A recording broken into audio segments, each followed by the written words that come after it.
Breaking news, Florida is very, very dangerous. It's a scary place that you should avoid. That's according to a new travel warning issued by the NAACP. They are warning Black Americans to stay away from Florida. Don't move there. Don't even visit there.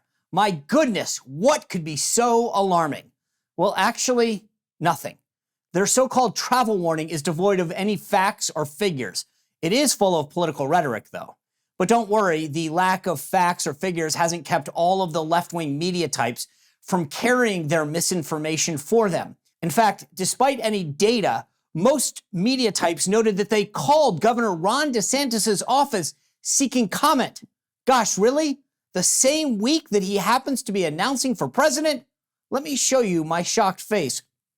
Interesting stuff, though. In Florida, your chances of becoming a victim of violent crime or property crime are lower than the national average. That's according to the FBI's most recent crime statistics from 2022. Per capita, there were 3.8 incidents of violent crime for every 1,000 people. The national average is 4 per 1,000. In Florida, there were 17.7 incidents of property crime for every 1,000 people.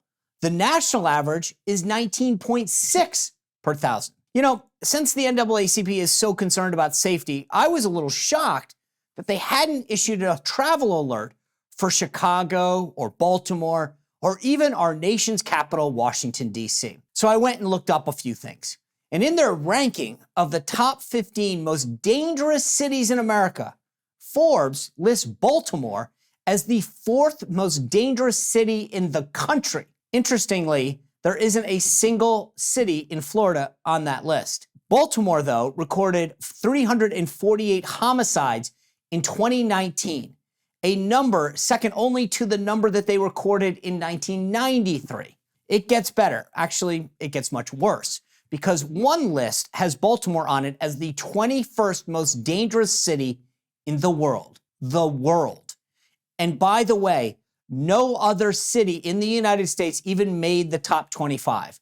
St. Louis clocked in at number 27, but for what it's worth, St. Louis isn't in Florida. So let's move on to Chicago. One list has it as the 9th most dangerous city in the United States in 2023. Again, not one city or town in Florida cracks the top 10. To put it in perspective, Chicago had 211 victims that were killed there as of last week. By the way, our nation's capital, Washington, D.C., the homicide rate here is the highest in the nation, hands down, 49.2 people per 100,000. You know what's odd, though? Baltimore, Chicago, and Washington, D.C. are all run by Democrats. The warning the NAACP issued only concerns a state that is successfully run by a Republican. Let's face it, this isn't a travel warning. It's a political warning. The NAACP knows it's losing its grip. Black Americans, like Americans of every stripe, knows that this administration and the policies of the left are destroying cities throughout the country. So now you have been warned, politically warned. Well, if you enjoyed this video, click the like button, subscribe, and ring the bell to make sure that you never miss another video.